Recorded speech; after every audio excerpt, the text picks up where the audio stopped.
Hello, this is Rick Marshall with today's devotional. Have you heard the term germs of health? Maybe we can learn something about it on today's devotion. Some of you may be familiar with the book in the Bible called Philemon. It's a very tiny book in the New Testament. It was written to a man named Philemon by Paul while Paul was in prison, and he'd never met Philemon, but he learned something about him that was really important. In the first chapter and the 7th verse of that little book, Philemon in the New Testament, we find these words from Paul. For I'm delighted and encouraged by your love. Through you, my brother, God's people have been much refreshed. It seems like maybe an innocent verse, but it carries a far more meaningful thought than it might first appear. Let me illustrate. A doctor friend of mine talks sometimes about what he calls germs of health. Now, in this time we're having to separate from one another because of the coronavirus. Maybe that's a good germ to talk about, a germ of health.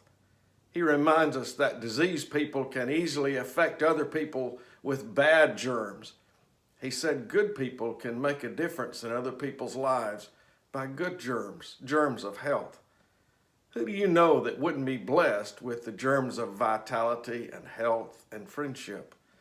Believe it or not, some of the people who need that most in the world are people who come to our churches. They might be in our Sunday school classes. They might be people that we know. Some are tired and have worked hard for years. Some are unappreciated by their church. Some never get anyone that says thank you for all the hard work you do. Some are just taken for granted. Not only do we need to commend and thank people who never get thanked, we need to commend and thank people who serve. And need to remember how much help can be given to people through associating with those that are strong themselves. When God seems far away, and religion may even seem altogether pointless, people are still real. We need our faith strengthened by the faith and fellowship of others. Someone said, faith is far more caught than taught. Maybe by germs of good spiritual health.